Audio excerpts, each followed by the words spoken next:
start.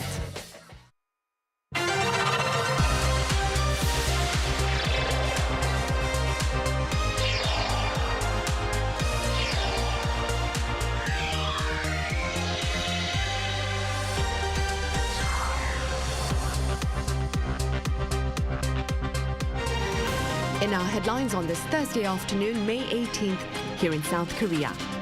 Today we mark the 43rd anniversary of the Gwangju democratization movement to honor the sacrifice of civilians in the southwestern Korean city amid their campaign for democracy. Meanwhile, a second session of talks between Seoul and Tokyo fails to bridge the gap over the mission of South Korea's planned dispatch to assess Japan's radioactive wastewater discharge slated to start this summer. And South Korea and Canada pledged to promote their partnership to pave the path to productive collaboration on security and economy to ensure global peace and prosperity and greater people-to-people exchanges. Today, the country commemorates the 43rd anniversary of the May 18 Gwangju democratization movement in memory of the victims of a military crackdown in the southwestern city of Gwangju against public demonstrations for democracy. Speaking at the annual ceremony over at the May 18 National Cemetery in Gwangju, President Yoon touched upon the spirit of the 1980 pro-democracy campaign, claiming that this May spirit is the force that binds people together. He added that the spirit reflects the Constitution and pledged to uphold it against any challenge to freedom and human rights. A large number of lawmakers from across the aisle, including National Assembly Speaker Kim Jin-pyo, joined families of the victims at today's event. Meanwhile, at the Yongsan presidential office on Wednesday, President Yoon Suk-yeol and Canadian Prime Minister Justin Trudeau pledged to promote their partnership to cover strategic sectors, including those related to defense and core minerals. Our top office correspondent Kim Do-yeon has details. South Korea and Canada vowed to expand cooperation on key areas as President Yoon Suk-yeol hosted his Canadian counterpart Justin Trudeau for a summit on Wednesday. This is centered around 5 key areas: global order, security, economy and innovation, climate change, and culture. Security especially took a major step forward. 우리 두 정상은 작년 12월 양국 방산 군수 협력 양해 각서가 개정되고 올해 4월 양국 간 비밀 정보 공유의 범위를 방산 분야까지 확대하는 비밀 정보 보호 협정에 관한 협상이 개시된 것을 환영하고 양국 간 방산 협력 확대를 위한 지원을 계속해 나가기로 했습니다. The two also penned a memorandum of understanding on exchanges for key natural resources and minerals. According to the joint statement, this MOU will further cooperation towards strengthening and securing supply chains for clean energy and critical minerals. This could be due to South Korea's strength in battery and automobile production and Canada's abundant natural resources. For Canadians, it'll mean more investment, more trade, and more research and development in our country. Together, it'll mean benefiting our workers to develop clean and reliable solutions like next-generation electric vehicles to power our net zero future. Another agreement was for the younger generations, as there will be more working holiday visas available for Koreans. President Yoon has always put South Korea's relationship with Canada as one of his priorities for diplomacy. In fact, they met multiple times in the past year of Yoon's term, and last September, Canada was the first country that President Yoon visited solely for a bilateral meeting when the two's relationship upgraded to a comprehensive strategic partnership. And this visit completes the exchange of visits between the two countries as they celebrate the 60th anniversary of the diplomatic ties. Yoon touched upon the long history as well. 이번 총리님의 방한 기회에 한국과 캐나다가 함께 피를 흘린 혈맹이라는 점이 다시 국민들께 알려지는, 그리고 우리가 이것을 다시 되새기고 잊지 않는 계기가 되기를 기대합니다. 자유, 인권, 법의 지배라는 보편적 가치에 기반한 양국의 전통적 우방 관계는 이제 미래지향적인 협력 관계로 도약하고 있습니다. And with the growing uncertainties around the globe, including the war in Ukraine, they vow to work together. But even as we celebrate that past, we must allow ourselves to be inspired and strengthened by the resolve shown in the past, because we are facing times of incredible challenge and complexity right now and into the future. In the meantime, this summit kicks off President Yoon's busy week of diplomacy as he goes to Hiroshima to attend the G7 summit. This will be followed by visits from the German Chancellor as well as EU leaders next week. Kim Do-yeon, Arirang News. And while the heads of the Korean and Canadian governments have agreed to expand strategic ties, their top diplomats were on Arirang TV to address plans to expand people-to-people exchanges to share their new status as best friends. Our foreign affairs correspondent Miryang reports. The best of friends. This is how South Korea and Canada describe their 6 decades-long friendship. The foreign ministers of the two countries, Park Jin and Melanie Jolie, appeared together in a televised interview on Arirang TV on Wednesday, on the sidelines of Minister Jolie's 3-day visit to Seoul. There, they underscored the nation's special relationship. We are in a very special partnership, so based on this special relationship, we will move forward to prepare for another 60 years of common prosperity. Canada and Korea have always been good friends, but now we're best of friends. The chemistry between the two ministers also reflects how close South Korea and Canada are. I surprised him by offering him an harmonica last time I was here a month ago. And to my own surprise, he started playing the Canadian national anthem. So it's good friends now, it's best of friends. I think we have a great chemistry. We've been meeting 5 times so far, 6 including this interview, which means that in less than a year, we are meeting in every 2 months. The Canadian minister also said it was good news that South Korea will be taking part in the G7 summit in Hiroshima, which begins on Friday. She stressed that having South Korea at the table is significant, not only because it's good to have a best friend at the table, but fundamentally because of South Korea's contribution and investment in the world.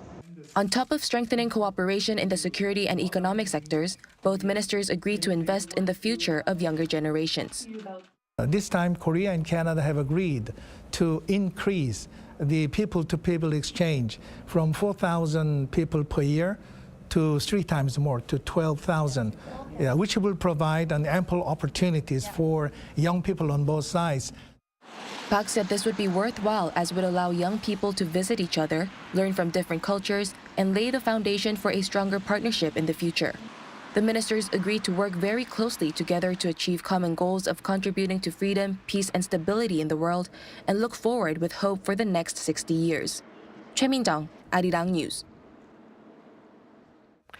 And in other news, the Biden administration will seek to sit down for trilateral talks with its Seoul and Tokyo counterparts on the margins of the G7 meeting in Hiroshima. Speaking to the press on board Air Force One en route to Japan, National Security Advisor Jake Sullivan added that the trilateral interaction is simply a matter of scheduling and that there is goodwill among the 3 countries to hold the talks. He nonetheless pointed out that the U.S. president has a packed agenda ahead. Separately, the media here in Seoul have been reporting about trilateral talks taking place on Sunday. Seoul's planned dispatch of a group of local experts to assess Tokyo's upcoming discharge of radioactive wastewater from its Fukushima nuclear power plant has been rendered uncertain. Our Kim Jang-sil explains. The second working level talks between South Korea and Japan were held online on Wednesday. Some of the details that couldn't be agreed at last week's first meeting were discussed again, only for the 2 sides to fail to reach an agreement. A South Korean foreign ministry official said both countries will continue communicating through diplomatic channels after reviewing Wednesday's meeting. South Korean media outlets have reported that it's possible the agreement couldn't be reached because Japan refused to disclose some key information. Last Friday, the South Korean government sent a detailed request to inspect some of the key facilities regarding the release of the Fukushima wastewater. Seoul's requests are aimed at looking into the entire process from how it's kept, how it's purified, and the final release. But Japan has declined these requests, saying there needs to be further internal discussions. South Korean Prime Minister Han Duk-soo told reporters on Wednesday that it is the IAEA and Japan's job to inspect the wastewater on site and that South Korea will check their inspection process. I believe it's most important to judge the rationality of what the IAEA is doing and what Japan is doing. However, experts in South Korea are voicing concerns, saying the original inspection plan won't be conducted properly, as there won't be any wastewater samples and only limited access to facilities and information. Kim Jung-sil, Arirang News.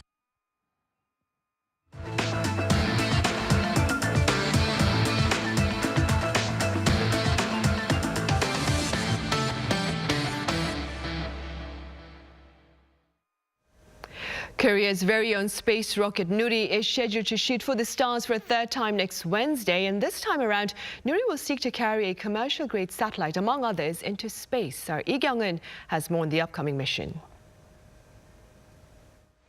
The third launch of the Nuri rocket will use the same rocket using the first and second launches. The country's first ever homegrown spacecraft, Nuri, meaning world in Korean, is a three-stage rocket developed to put satellites into low orbit. The first and second stages are the boosters that help the rocket blast through the Earth's atmosphere. The third stage contains satellites, and it will release them at the target altitude. And that is where we find the significance of this third launch. Previously, Nuri was topped with dummy satellites or a verification satellite, all meant to test the rocket's capabilities. But this time, it will be carrying 8 satellites on actual scientific missions. That's why the third launch is dubbed the Nuri's landmark, first mission with first passengers on board. Next generation satellite, the second, is the main satellite among the 8. It operates on solar energy and needs a particular orbit to get the energy it needs. And the entire launch process is tailored for its transportation. First, the blast-off time. It is set for 6:24 p.m., unlike 4 p.m. in the previous launches. That's precisely calculated in order to put the main satellite into that orbit. This is why it is not an option to change the launch time like in the first launch. Any next attempt will have to come on the new date at the same time. Next, the target altitude. It is set at 550 kilometers, just high enough for the satellite to conduct its mission, unlike 700 kilometers set for previous capacity test flights. This time, Nuri is also offering a better service. It's directly taking the passengers, the satellites, to their destinations. The main satellite will be separated first, then the rest every 20 seconds. All this will take 923 seconds. That's a lot shorter than the 2 weeks it took during the previous launch when the verification satellite carried the other satellites and released them. Lastly, this will mark a critical first step for South Korea's private-led space endeavors, with Hana Aerospace, which will be in charge of future launches of Nuri on site for technology transfer. Lee Kyung-eun, Arirang News. Right, earlier reports of North Korea testing nuclear-capable underwater drones sparked concerns about South Korea's defense at sea. That being said, naval authorities here recently offered their press corps the rare opportunity to witness firsthand their maritime might. Our correspondent Kim Hyun-sung was on board. Just off the coast of Busan sails South Korea's Sejong the Great destroyer. The Aegis-class destroyer's crew are training, honing their ability to conduct anti-ballistic and anti-submarine activities. The ship's primary mission, to create a formidable shield against any potential threats from North Korea, especially its recently revealed submarine-launched ballistic missiles. In a rare opportunity, a group of defense reporters were allowed to observe the training.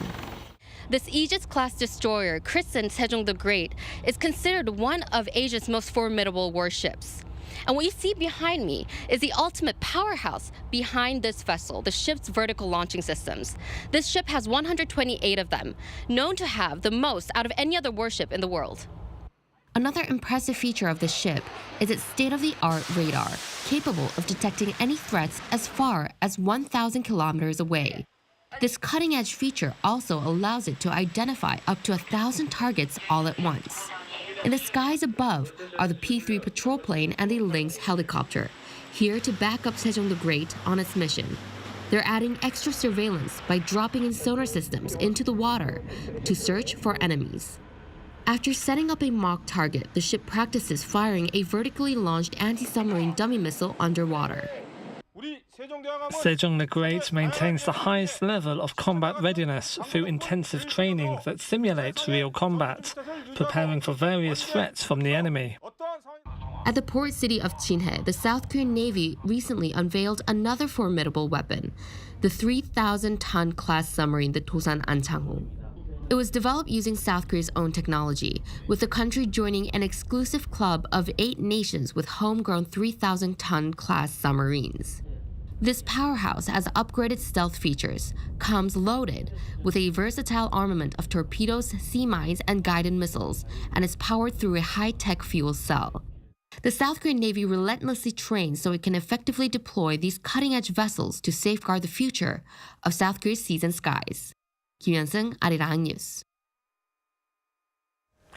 On the market front, Samsung Electronics and Apple shared the top spot in a U.S. customer satisfaction study of 5G phones. The American Customer Satisfaction Index on Tuesday showed Samsung scoring 81 out of 100 for its 5G phones for a joint first place glory, that is, among customers. It also ranked second among phone manufacturers. The study was conducted between last April and this March with over 15,000 American participants. A drone expo over in Incheon City is showcasing the endless possibilities of drone usage, going beyond that for delivery and transportation to those for rescue and leisure. Our business correspondent Shin Ha-young was there.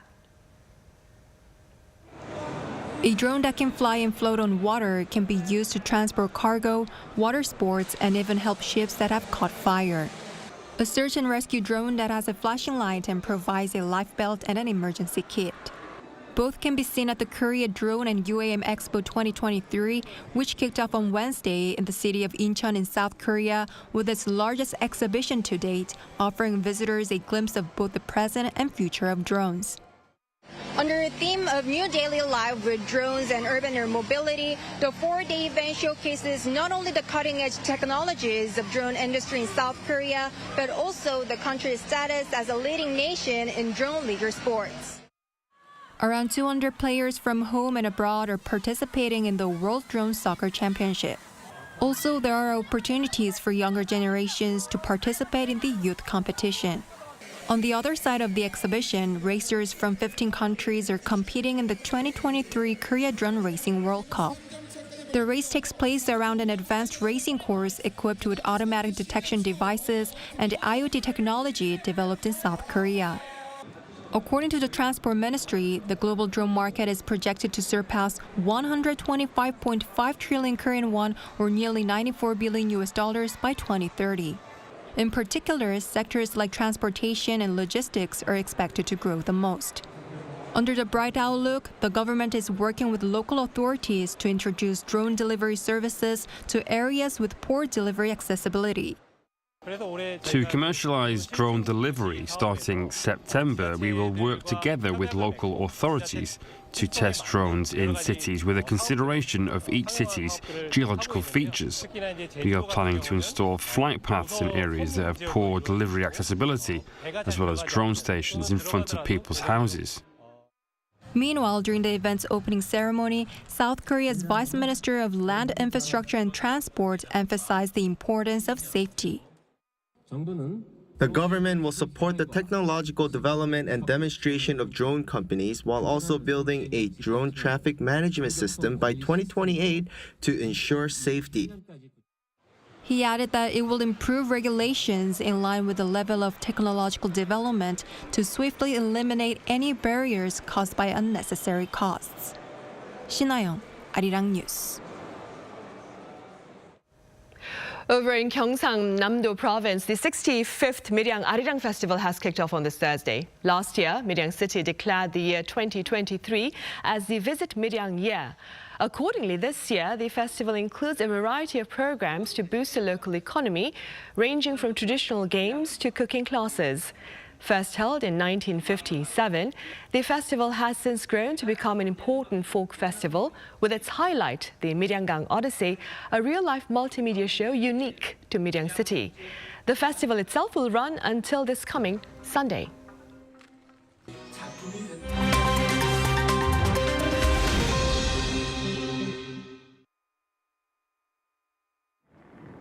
Let's take a look at what's going on in the world now.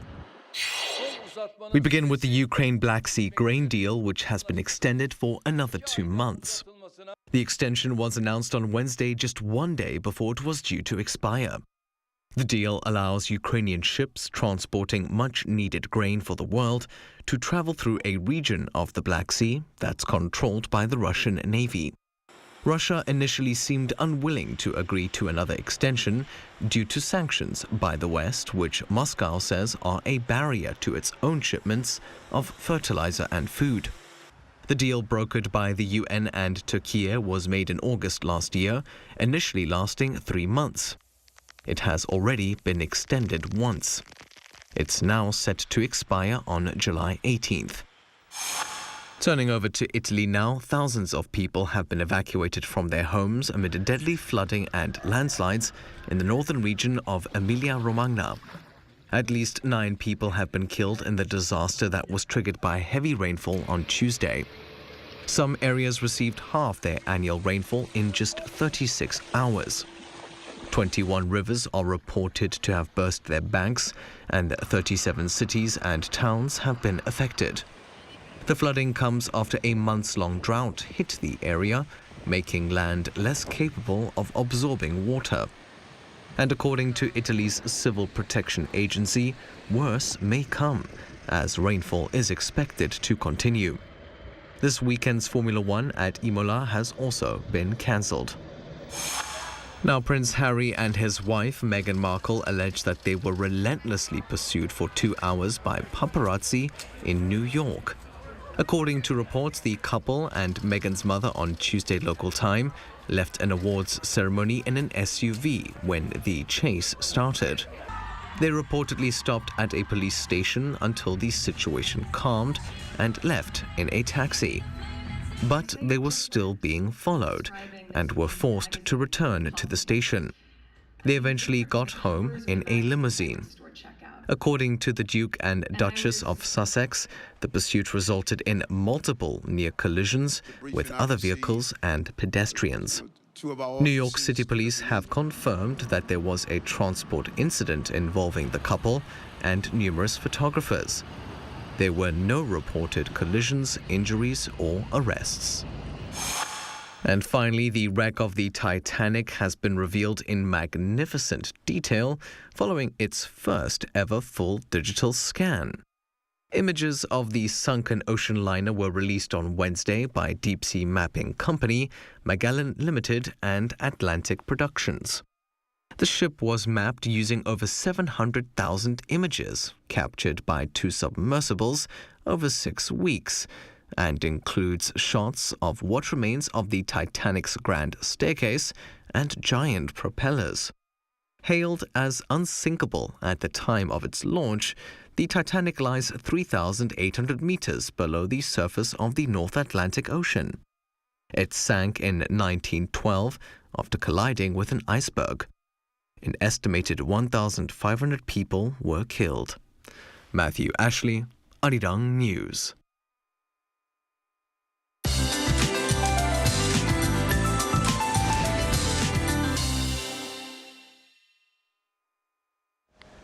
Good afternoon. It has been unbearably hot for the last few days with the strong sunshine and was hard to bear without an air conditioner on during the hottest parts of the day. Well, today's rain brings welcome relief from early scorching heat, and those in southern and eastern parts of the country, including Daegu and Gangneung, are having highs that are about 8 to 10 degrees lower than yesterday afternoon. Mountainous regions on Jeju will see downpours of more than 100 millimeters, and the south coast to see 10 to 40. Meanwhile, the rest of the country will receive spotty showers through tonight. Now, top readings in Daegu and Gwangju are in the low 20s. Seoul and Chuncheon notice highs dropping just a few degrees and hovering in the mid-20s this afternoon. Decent air quality expected nationwide today. Rain on Jeju should let up around dawn tomorrow before letting up by the afternoon in the south coast. Sunshine and warmth should return to the capital area on Friday. That's Korea for you. Here's a look at the international weather conditions.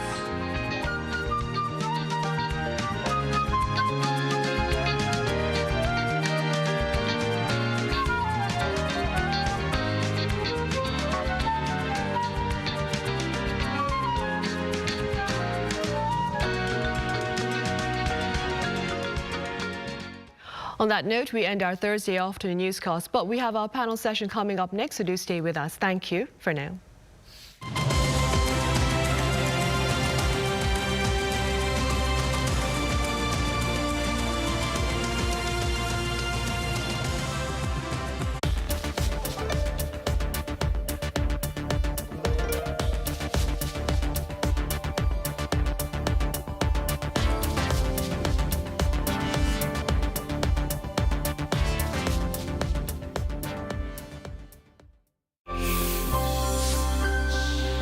Hello, my name is Andrew Chernesky. I'm the ambassador of the Republic of Belarus in the Republic of Korea.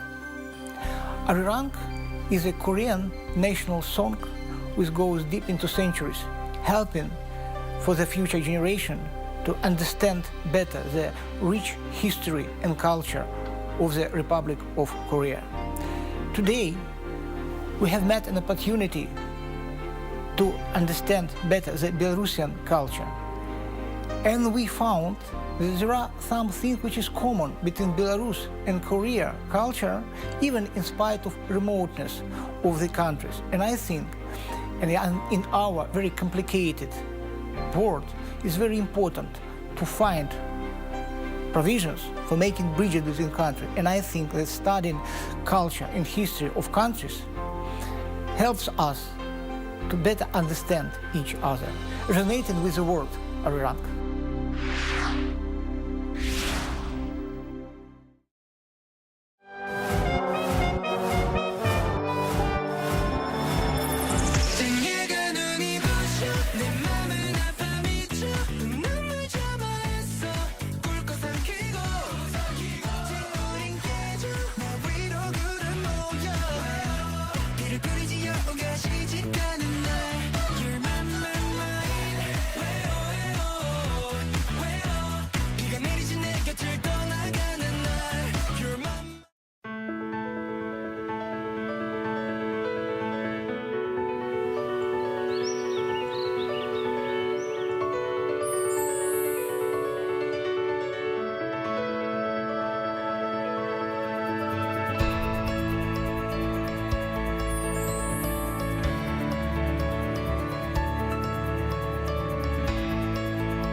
Flea Contour, India, the United Kingdom, New Zealand. Woo!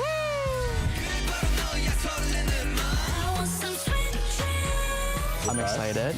You excited? Of course. Yeah.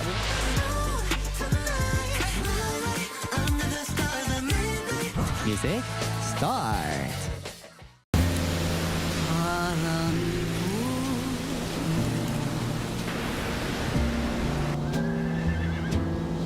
춥지 않은가요?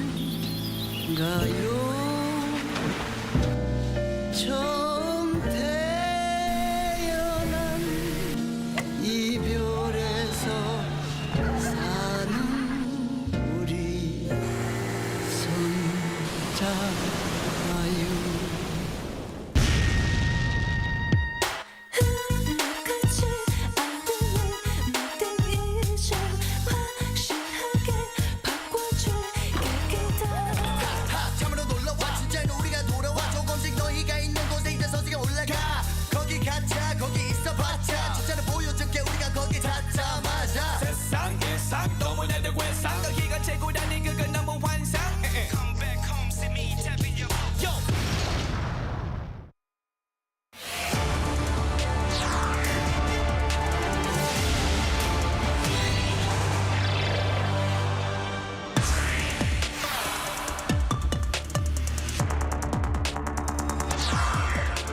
Leaders attending the G7 gathering starting this coming Friday in Hiroshima will seek to balance efforts aimed at addressing broader security concerns with those aimed at advancing national economic interests. So what are the prospects of a unified front by the G7 following this latest summit? Is the G7 well equipped to address the current climate of geopolitical tensions? And what message do members of the group look to share with regard to North Korea? Welcome to Issues and Insiders. Today we touch upon a host of regional concerns as seen by a pundit here ahead of the Group of Seven summit scheduled to start tomorrow. That would be Friday in neighbouring Japan. For this I have Evans Revere, Senior Advisor at the Albert Stonebridge Group, who was also a former Acting Assistant Secretary of State for East Asian and Pacific Affairs. Mr. Revere, it's a pleasure to have you here. It's a delight to be here. Thank you for having me. Right. Mr. Revere, I understand that Washington is looking ahead to a fresh lineup of diplomats to deal with North Korea-related affairs. That being said, what more can you tell us about this lineup? Well, I can't say anything specifically about the lineup. I'm probably aware of the same rumors that you're hearing and reports that you're reading.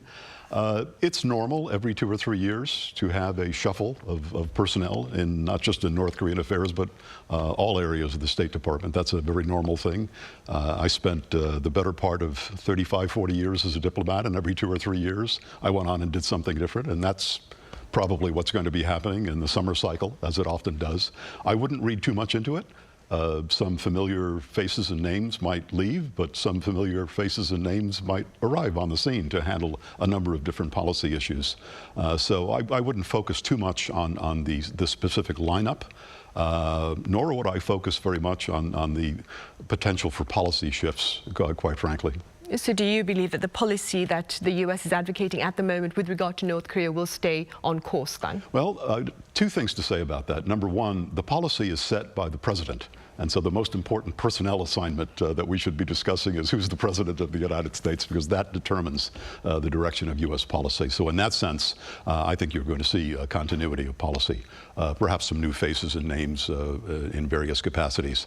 But if you were to ask me whether the policy should change, that is a question that I think I would have something to say about, and that's actually the reason for my visit to Korea this week, is to propose some ideas to reflect the new reality that we're facing when it comes to North Korea. And please do share your thoughts. Certainly. I'll give you the capsule version of it, which is that we now are dealing with a North Korea that is a de facto nuclear weapon state. The likelihood that North Korea would ever, under almost any circumstances that I can imagine, give up its nuclear weapons is either zero or close to zero. That's the reality. So we're talking about a situation in which we will be dealing with a nuclear-armed North Korea for a long time to come. So what changes, what adaptation should be made to the North Korea policy of the United States, and for that matter, Korea, Japan, and other countries, to deal with this? So that's the essence of some of the proposals I've been making this week, and perhaps the most important proposal is we should never, under any circumstances, recognize or accept North Korea as a nuclear weapon state. We should continue to aspire to the idea of denuclearization, but we ought to be realistic about its prospects. And we should continue to put as much pressure as we can on North Korea in order to make North Korea to continue to pay a price for its defiance of the international community, its defiance of its international obligations, and its pursuit of nuclear weapons. And maybe the most important point to make is that we should convince North Korea that if it thinks that its acquisition of nuclear weapons and ballistic missiles is going to enhance its security, that's never going to happen. It will, in fact, make North Korea more vulnerable, more isolated, and weaker. Right. And before we delve into that, Mr. Revere, quite contrary to expectations, North Korea in recent days, it's been rather silent, despite South Korea's active engagements with neighboring Japan as well as the US to better deter North Korea's military ambitions. How do you explain this silent strategy, if I may? Part of the silence is precisely what you just mentioned, the fact that there has been such intense diplomacy going on between Japan and the Republic of Korea, between the United States, Japan, and the Republic of Korea. You've had bilateral consultations, trilateral consultations. You've had discussions of new measures that we can take trilaterally. You've had a number of different efforts at diplomacy in the region in which we are basically organizing the region to better deal with the challenge of North Korea. And of course, you had that amazing summit between President Biden and President Yoon in Washington, the issuance of the Washington Declaration, a very, very far-reaching document with powerful implications for North Korea. If I were sitting in Pyongyang and I saw all of that happening, I would be quiet for a while as well, because you need to digest it, you need to understand it, you need to figure out how to push back against it. And I think that's where we are right now. But I also don't think that that's where we'll be in the coming days and weeks. At some point, North Korea will have to respond a bit more loudly to all of this, perhaps in the form of a satellite launch, perhaps in the form of a nuclear test. It's hard to know. North Korea will respond in its own time, as it always does. But in the meantime, I think Pyongyang, the leadership in Pyongyang, is still trying to digest what has just happened, because none of what has just happened bodes well for North Korea. Right, of course not. Mr. Revere, do you foresee displays of defiance perhaps after the trilateral talks between South Korea, the US and Japan on Sunday? I understand it's a difficult question, you're not a fortune teller, but given the events thus far, do you see a display of defiance in the near future? Well, we've seen some rhetoric coming out of Pyongyang indicating their anger, their ire at what's going on, particularly in Korea-Japan relations, but also the trilateral discussions that are going on right now. They did not react very well to the Washington Declaration. So at some point, as I suggested earlier, some sort of a statement, a physical statement beyond rhetoric is quite possible. That might happen in the form of some offshore provocation, but more likely, I think, in light of the fact that we've seen Kim Jong-un and his daughter exploring the possibilities of a satellite launch, that's something I would put towards the top of the list in terms of things that North Korea might do in the coming days. And this is an impromptu question, but what do you suppose are the broader implications of a potential satellite launch by North Korea in the near future? Well, one would hope that it will be an attempted launch that fails, but they've had several along those lines in the past. They've tried this before. The indications that I have is that they don't have the greatest level of technology when it comes to satellite photography. So the act of launching a satellite would be more of a statement about their intentions than it would be the practical ability it gives them to collect really good hard intelligence using that satellite. But it's something that they have wanted to do for a long time. It's something that they have tried with some success to do in the past, a sort of a low capability satellite in the past. But I think this is probably on their short list of things to do. Right. Mr. Revere, how should, and I ask this because we are aware that in the near future, there is going to be another act of provocation by North Korea. That being said, how should regional partners seek to better respond to North Korea's military ambitions as well as its hardline rhetoric? The simple answer is do more of what they're doing right now, which is bilateral consultations, trilateral consultations, discussions of enhanced cooperation between and among the parties, particularly the United States, Japan, and Korea. I like to remind people that Korea and Japan are on the front lines when it comes to North Korea. And so Korea and Japan have a vested interest in working very closely together, but also with the United States in dealing with this threat. So enhanced coordination, enhanced cooperation, enhancing the scope of our military exercises to deal with North Korea. Not only does that help us in terms of our capabilities and our readiness, it is something that sends a very powerful deterrent message towards North Korea. So when the aircraft are flying, when the ships are sailing, North Korea notices that, and they know that we are ready. So more of that, I think, would be important. Information sharing, an intensification of work on deterring cybercrime by North Korea. Intelligence sharing is extremely important, not only in terms of military intelligence, but in terms of what North Korea is doing in the field of cyber, because that is how they're funding their weapons of mass destruction program. So all of those things, an intensification of all of those things, but going back to the point I made earlier about the policy shift, the message to North Korea really has to be, if you continue down this nuclear path, as you seem to be doing, it will not take you where you think you are going. It will lead you in the opposite direction. If you are seeking security, you are creating an eternity of insecurity for you and your people. You are sentencing your people and your country to an eternity of privation and isolation. And if we can send that message together to the North Koreans, I think it will get their attention and perhaps even cause them to rethink the path that they're on.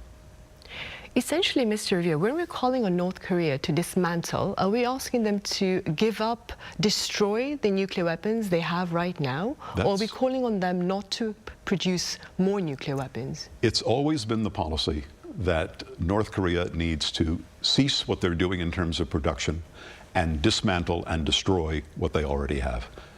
I've worked in several U.S. administrations over the decades, and that has always been essentially the bottom line. Now, the timeline may be different, the sequencing may be different, the trade-offs of what they would get for doing all those things has been different. But from the Clinton administration, when I started working on this issue, through the Trump and Biden administrations, that's been the bottom line for the United States. North Korea is a de facto nuclear weapons state in violation of the Nuclear Non-Proliferation Treaty, in violation of its obligations under that treaty, and in violation of North Korea's own pledges to denuclearize, made, for example, at the six-party talks. Right. Mr. Revere, there is concern here in South Korea about its air defense. This concern comes, of course, amid reports that South Korea may not be able to defend itself in the case of drone attacks by North Korea. What are your thoughts? I'm not a military expert, but there are some very sophisticated capabilities that South Korea has, and of course the United States has together. We've seen some instances of drones being able to penetrate the Korean airspace. That was unfortunate, but I suspect, if I know anything about military affairs on the Korean Peninsula, and I've spent enough time on the peninsula to know a little bit about that, both sides, the United States and the ROK, are taking every possible measure to strengthen those capabilities and are doing so at full speed. And I have every confidence that they will increase those capabilities very quickly. Right. I'd now like to direct your attention to the upcoming G7 summit scheduled to start on Friday over in Hiroshima. This next question I'm going to ask you is something that my foreign journalists and I discussed during our previous session. Senior U.S. officials speaking to reporters prior to, of course, the upcoming G7 summit talked about the G7 summit showing unity with regard to approaching China, but at the same time allowing or acknowledging the individual ties that each member of the G7 has with Beijing. How do you interpret these words? Well, it's the irony of where we stand, that every one of the participants in the G7 process is determined to send a very clear and strong message to Beijing about its assertiveness, about its efforts to intimidate its neighbors and members of the G7, to use trade, for example, as a weapon, a tool of intimidation. Its lack of concern for a lot of the international norms in the region and beyond. They all share that in common. But at the same time, every one of the participants at the G7, including the United States of America, has a substantial economic relationship with China that is going to be affected almost inevitably if there is a further downturn in relations. So the key question for all the leaders at the G7 is how do you balance those two things? The message of concern, the strong message, the tough message that Beijing needs to hear, balanced with the reality that you need to keep the channels open, you need to keep the relationship with China as stable as you can. And that's why these diplomats get paid so much money. I see. Mr. Revere, there are some Chinese reports, meanwhile, that claim that there is a lack of solid unity among members of the G7, precisely because of perhaps the reasons you've mentioned, these trade ties. What do you say with regard to these reports? I would expect the Chinese to put reports out along those lines to try to emphasize differences when the reality is that what we should be looking at very carefully is the extent to which the interests of all those parties overlap, which they do. I think you're going to see a lot of unity come out of the G7 summit. I think there'll be a very clear message to China about our shared concerns, about what China is doing and what China might do in the region and beyond, including in Europe. And I think you'll hear that message. I also think that you will hear reinforced the message of our desire to have good, balanced relations with the PRC and to keep the channels open and to see if, as President Biden and his administration likes to say, we can put some guardrails on this relationship to keep it from running off the road, if you will. So I think you'll see that kind of a balance in the statement. But the message to Beijing will be unmistakable, that we are concerned about the direction that you're going in, and you need to hear our concerns. Right. This is also another impromptu question, but speaking within your capacity now as a scholar, as an advisor, is the G7, do you suppose, well equipped to deal with the current climate of geopolitical tensions? In what respect? I guess, generally speaking, you're talking about some of the largest economies in the world. You're talking about some and their trade ties with China, as you mentioned. Yes, yes. So you're talking about some of the most powerful economies, most sophisticated technologies, countries that have the most sophisticated technologies, which can be turned off if necessary, if relations go really badly. You're also talking about some of the most impressive diplomats in the world representing those G7 countries. So the tools are all there. The leadership is there. The capacity is there to really make a difference and to send a message that what we are saying as members of the G7 is not just rhetoric. We have the ability to back up what we're saying with actions. And you, Beijing, need to know that. Right.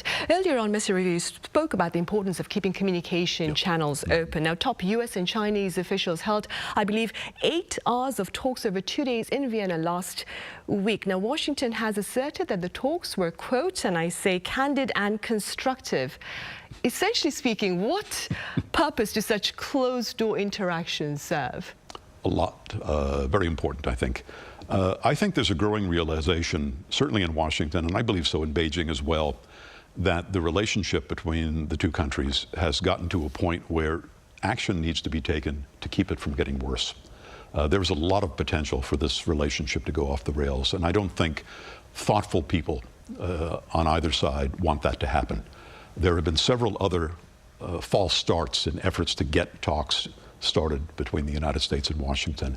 This round of talks actually happened. It was a good thing that they met for so long. It was very intense. I know several of the actors, including former Foreign Minister Wang Yi, quite well. I can imagine how intense those talks were.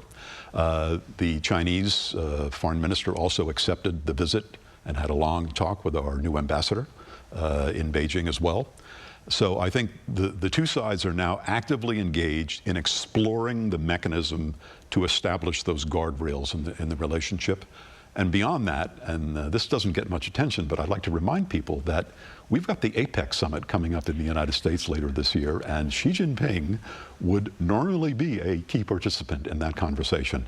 Does Xi Jinping want to go to the United States under a cloud with the United States PRC relationship going further downward? I don't think he does. And so I think there's a realization in Beijing that let's start moving now to try to manage this relationship a bit better, enhance the amount of communication and transparency, and see what we can do to bring it back, certainly not to where it was before, but to a better place.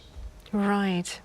Mr. Revere, the China Central Asia Summit, it's taking place as we speak in neighbouring China, of course. What are the broader implications of this particular grouping? I'm talking about the China Central Asia Summit, of course. I think our Chinese friends are observing the fact that Russia is otherwise engaged right now, and so it's not paying enough attention to its backyard in Central Asia. The Chinese are also eager to continue the progress from their perspective that they've seen in the expansion of the Belt and Road Initiative and their influence in Central Asia and beyond. And so for those two reasons and for broader geostrategic reasons, I think the Chinese are keen to expand their footprint, their diplomatic footprint, their economic footprint, and their influence in a region that they regard as their backyard as well. Canadian Prime Minister Justin Trudeau has floated the idea of a new Quad framework that would include perhaps, of course, Canada, South Korea, the US, as well as neighbouring Japan. What, in your view, are the prospects of such a new arrangement? I hope the prospects are good. I think the idea is an excellent one. I'm a big fan of this new type of, minilateral diplomacy that we've been seeing, whether it's the Quad, whether it's the AUKUS, whether it's Japan-Korea, the strengthening of Japan-Korea ties, the development of a stronger trilateral framework between the United States, the ROK, and Japan. And so I think this adds to this very important trend that we're seeing in the region in which like-minded countries who support the international rules-based order, who support democracy, who support open sea lines of communication, who support this whole set of core principles on which this region's growth and prosperity have been based for so many decades. It's a very good thing that those countries are coming together in these various groupings of the like-minded, and if this one succeeds as well, I will be a very happy person. Right, and before we let you go, Mr. Revere, one question about the situation here in South Korea. The Yoon administration marked its first year in office this month. That being said, what are your thoughts on the Yoon administration's foreign policy thus far? I have to admit I'm very prejudiced. I know virtually every one of the senior players in the foreign policy establishment here because I have worked with them on and off for the last 40 years. That'll remind you of how old I am. This is one of the best lineups of people that I've seen. It's one of the most principle-founded administrations that I've seen in terms of standing up for democracy, standing up for all those principles that I just mentioned a month ago, and I've been very impressed with that. And the focus, even at the risk of his own personality, of his own popularity, of President Yoon, on standing by those principles, building up ties with the United States, the courageous act that he's taking in terms of building ties with Japan, I would give him very high marks for all of those things and more. All right, Mr. Revere, as always then, thank you very much for your time and your thoughts today. Thank you for having me. Right, well, that is all the time we have for this edition of Issues and Insiders. As always, thank you for watching. Be sure to join us same time tomorrow, that is Friday.